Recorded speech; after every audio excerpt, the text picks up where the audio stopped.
Allez, salut à tous, c'est Matt, on se retrouve aujourd'hui pour cette vidéo ce mercredi 23 février 2022. On va revenir un petit peu sur l'actualité et puis on va passer directement au trade que j'ai posté à l'achat sur Bitcoin en H4 je crois, H4 Daily. Voilà, on commence du coup avec les politiques qui s'étonnent encore et encore qu'il y a de l'inflation alors que comme j'ai dit ici, nous on en avait parlé, tout le monde le savait dans la crypto, dans le monde entier en fait, juste quand t'es pas égoïste et quand t'as pas des conflits d'intérêts, forcément tu sais qu'il allait y avoir de l'inflation. Donc une hausse des prix. J'avais écrit n'importe quel dégène en slibard dans sa piole qui trade les cryptos. Ça va très bien qu'il allait y avoir de l'inflation. Évidemment, ça montre bien qu'on a une Union Européenne. J'avais fait référence à ce tweet de Lagarde qui disait que l'inflation n'était qu'une petite bosse et que ça allait se retourner tout doucement et qu'il n'allait pas avoir plus d'inflation que ça, alors qu'on a imprimé des milliards et des milliards et des milliards. Voilà. Ça c'était le petit coup de gueule de la journée. La Russie qui est entrée dans le Donbass, et dans la région à côté je crois, ce qui est a priori pas très bon pour les marchés, mais quand tu regardes le trade juste ici justement, c'est une grosse info négative sur le papier, forcément, sauf que ça arrive dans une tendance qui est bien baissière. L'annonce ça fait à peu près où il y a le trade, là où j'ai mon curseur, comme de par hasard sur le 61.8 sur un support avec des divergences etc. Le fameux Buzz Rumor Sell the News. Je pose la question, pour l'instant on va le voir, ça a l'air de plutôt bien se passer, mais c'est pas si étonnant que ça. Vous savez que généralement quand la populace, sans vouloir être irrespectueux, irrespectueux a peur, c'est souvent un très bon endroit pour acheter. Et j'avais vu un graphe circuler sur Twitter, je sais plus où c'est, mais en gros à chaque guerre, quand il y a l'annonce de la guerre, quand quelqu'un entre sur un territoire, et bien souvent on a trouvé un point bas et on remonte derrière. Donc pas étonnant encore une fois. Buzz Rumor, Sell the News. Et après on a aussi Binance qui se relance encore dans une seconde, qui va faire des partenariats pour du NFT, notamment dans une seconde entreprise coréenne pour des idols. Donc voilà. On va passer sur les graphes du coup, avec ce fameux trade, hop là, comme ceci, qui est donc en H4, qui est donc celui-ci. Moi j'avais acheté sur le papier ici, parce qu'on avait des vrais niveaux. 61.8, on avait une divergence en H4 qui se mettait en place. On avait une double en 1 heure. Et puis pour l'instant, écoutez, le trade commence à être parti. On n'a pas encore touché le 38.2. Je pense qu'on peut aller chercher honnêtement le 50%. J'ai mis 61.8. Même légèrement dessus, je vais le baisser d'ailleurs. Vu qu'on a fait un léger plus bas, du coup le Fibo descend un peu. Mais ça nous fait pile poil 3 de risk reward. Donc c'est un trade qui est, selon moi, assez excellent. Surtout que c'est à minima pour sécuriser le trade. Derrière, on peut très bien réaliser un double bottom en daily. Ça me paraît pas du tout impossible, comme j'en avais déjà parlé. Parce que on est quand même très bon, on est quand même dans le range, on est quand même dans le bas du range. On a une très bonne localisation avec le POC ici, le trou de liquidité et toutes les divs qui s'enchaînent en daily. Pour moi, on a potentiellement une structure de bottom ici. Pour ça, il faudra réaliser un double bottom comme ça. Je vous avais dit en vidéo, c'était il y a peut-être une semaine ou deux, c'était quand on était ici que ça sentait quand même très bon en termes de price action. On retestait encore un niveau juste après le retester. Souvent, ça casse. Ça n'a pas cassé. On a cherché en bas, donc j'avais dit si jamais on allait en bas, j'y croyais pas trop. Je chercherai un achat entre le 50 et 61.8. C'est souvent une très bonne zone d'achat. Il y avait plein de niveaux ici. Un gros cluster, comme j'ai dit sur Twitter, et où j'ai exprimé un peu plus mon point de vue ce matin en cours et aussi sur le Discord du thé. Donc j'avais posté mon trade sur le H4. Je pense qu'on peut aller chercher beaucoup plus haut avec le trade en H4. Donc la première target est ici, mais je pense qu'on peut casser ce niveau-là, comme je l'ai écrit en retail liquidité. On a 3 points de touche ici. Honnêtement, je pense qu'on peut pousser et aller chercher un bon gros retracement sur du daily, le 50, le 61.8, qui marche souvent très bien. Donc voilà, ça peut faire des gros risques reward où tout le monde a peur, où tout le monde sort un petit peu du marché. J'ai l'impression qu'il y a un gros désintérêt. Donc pourquoi pas, ça a l'air pas impossible. On regarde maintenant tout ce qui va toucher. Il faut que je refresh, je pense. Il veut bien, voilà. Tout ce qui a touché l'order flow, mais je crois qu'il n'y a pas grand chose à dire, honnêtement, on se fait un peu chier. On est en funding négatif. Ah ouais, ok, ça renforce carrément mon billet bull, honnêtement. Funding négatif ici. Parfait. Parfait, les gens ont peur. Donc encore une fois, on achète la peur et on vend l'euphorie. Au niveau de l'open interest, il n'y a pas beaucoup de changements. J'attendrai vraiment qu'on sorte un petit peu de ce range là. Je vais tracer un nouveau niveau, mais ce niveau horizontal là, je vais le mettre, je vais faire mieux que ça en fait. J'ai juste copier, coller ce niveau. Je peux pas copier-coller? Ah. Je peux pas copier-coller, ok, c'est pas grave. Mais ce niveau-là m'intéresse énormément. Là où j'ai mon curseur, c'est un petit range du coup entre 164 et 190 en gros. Donc à voir, j'aimerais beaucoup qu'on casse ce niveau-là. Avant de casser ou en cassant le niveau des 45 000, qui est pour moi un gros niveau qui pourrait poser du coup, comme je dis, un bottom, une structure de bottom. Pour avoir une remontée sur les cours au niveau du CVD. On a énormément chuté, hein, je l'avais dit. Pour moi, c'est quand même annonciateur hein, par rapport à ce bottom-là. On voit très bien qu'il y a une très forte pression très forte pression vendeuse. On n'a même pas cassé ce creux-là, alors que là, on voit que ça tombe, mais vraiment violemment. Ça, c'est une divergence, ça montre bien que les gens ont peur, que les gens vendent le spot. Le spot, attention, ne drive pas non plus le market. C'est pour ça qu'on regarde les dérivés et le spot.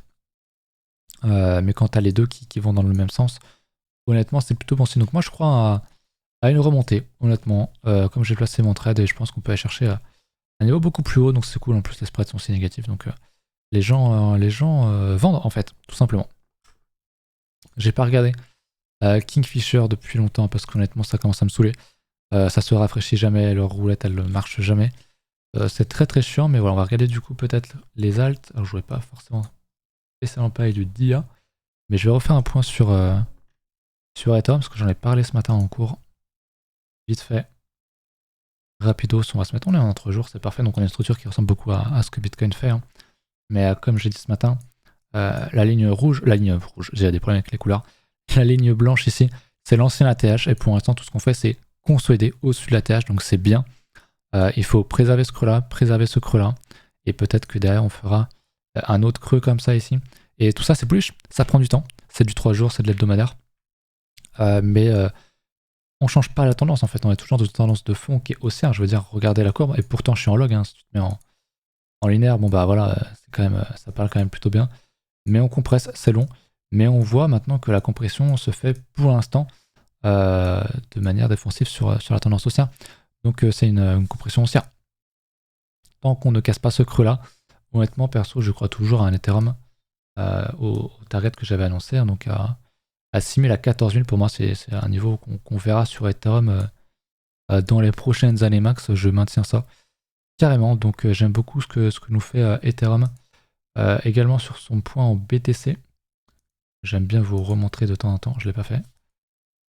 Sur sa paire en BTC, parce qu'il y a un niveau qui parle très bien, qui pour moi sera un petit peu le niveau clé hein, pour ceux qui veulent switcher de BTC à Ethereum.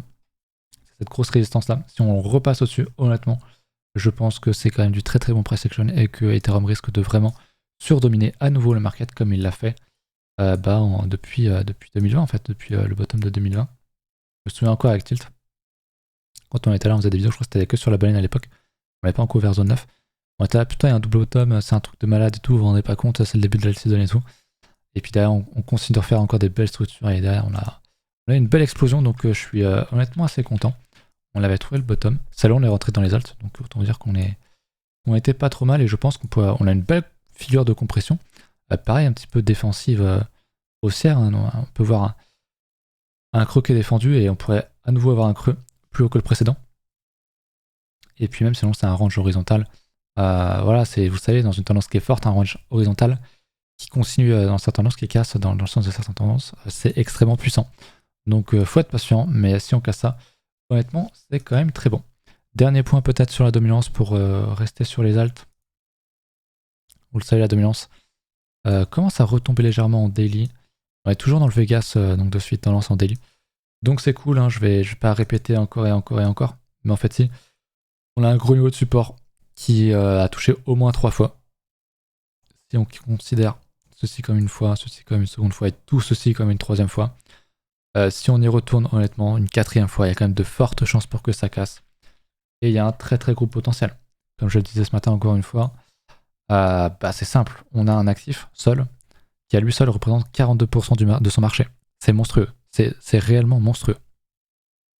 C'est comme si, je sais pas moi, Apple représenterait 42% du marché des actions. Vous voyez ce que je veux dire? C'est lunaire. Je sais pas comment est-ce qu'il représente dans son secteur, c'est-à-dire dans la téléphonie, dans les mobiles, Mais rendez-vous compte, c'est vraiment insane. Donc il y a un énorme potentiel, surtout que contrairement à 2017 et 2018, etc., il y a beaucoup plus d'alcool, il y a beaucoup plus de solutions, beaucoup plus de blockchain. Il y a les NFT, il y a la DeFi, il y a vraiment plein de choses. Et c'est pas juste du pipeau, c'est des choses concrètes et c'est que le début. Donc il y a un gros potentiel. Je veux dire, on pourrait tomber à aller chercher mes targets de 20 ou même aller avoir un Bitcoin à 10% ici de dominance. Ça resterait monstrueux. Un actif qui à lui seul représente 10% de son marché, c'est vraiment monstrueux. Donc je pense vraiment qu'il y a un gros potentiel. On va pas être là-bas dans 2 semaines. Hein. Il y a très très peu de chance. Mais je pense vraiment que dans 10 ans, ou dans 10-20 ans, peut-être même avant, un Bitcoin à 25 pour moi c'est sûr, c'est quasi sûr, mais qui approche les 15 ou les 10, ça me semblerait pas hallucinant du tout. C'est une courbe qui, selon moi, aura tendance à attendre vers 0, qui n'ira jamais à 0 parce que Bitcoin aura toujours son mot à dire, bien sûr, parce qu'une Bitcoin de balance à 0, c'est-à-dire que Bitcoin n'existe plus, donc potentiellement un gros problème. Mais voilà, c'est une courbe qui sera de moins en moins volatile, mais qui va tendre vers 0 tout simplement. Et à son inverse, pour ceux qui aiment bien le price action, et donc pour ceux qui ont du mal à voir que ceci est bearish sur la chart, donc bullish sur les alts, je vais vous montrer la même chose mais à l'envers entre guillemets, que je la retrouve, c'est donc... c'est pas celle-là, si. C'est pas celle-là que je la retrouve, c'est celle-là je crois. C'est le total 2, donc le market cap sans Bitcoin, divisé par le prix de BTC. Et voilà ce que tu as, on a une énorme consolidation sous résistance, et ça juste en termes de price action, c'est extrêmement bullish. Bien sûr, on peut faire ça, bien sûr, mais quand tu vois un truc comme ça, 3 touchettes sur une résistance qui a déjà été touchée 1-2 fois, franchement, ça sent la cassure. Alors bien sûr, on peut encore tomber, vous voyez qu'on a encore énormément de marge, on peut très bien continuer, on pourrait faire ça, pour autant on aurait un creux plus haut, et on pourrait encore défendre un bottom ici, pour casser plus tard, et si honnêtement, quand on cassera cette grosse zone pour moi, cette grosse résistance rouge, d'ailleurs on va réellement lancer la saison. Je tiens le même discours hein, que quand on était l'année dernière, l'été, etc. Au top. Mais quand on va casser vraiment ce gros truc là, je pense vraiment qu'on peut aller vraiment très très loin. Donc voilà, je pense qu'on peut aller atteindre des niveaux de market cap que certains pensent qu'on pourrait jamais atteindre, mais ça va se faire à mon avis. S'il y a effectivement une grosse explosion sur les alts, et honnêtement il y a de très très grosses targets, j'ai des targets très hautes, hein, si on prend des extensions depuis 2015-2016 jusqu'au top de 2018. Et ma première zone de profit, c'est ici. C'est entre le 1,272 et 1,41. Voilà, c'est sur le total 2 divisé par BLX. Ça vous parlera pas trop, mais si on regarde juste total, on a un truc dans ce goût-là aussi. Hein. Donc le total classique, donc le market cap. On a des zones qui sont bon, déjà un peu plus proches. Voilà, on a du 3 milliards, du 3 du 8. Pardon. Je commence à perdre un petit peu ma voix, donc écoutez, je vous laisse là-dessus. Mais je suis encore convaincu, déjà par la structure, juste par la courbe, que il y a encore un énorme potentiel sur les graphiques. Donc voilà. Je vous laisse là-dessus. La vidéo était un peu plus longue que prévu. J'espère que vous avez kiffé. Pensez à mettre un petit pouce bleu, un petit commentaire. Et puis vendredi, du coup, on regarde des alts que vous me proposez aujourd'hui en commentaire. Pensez à nous suivre sur Twitter. Et puis à venir sur Discord pour discuter, tout simplement. Voilà. À bientôt.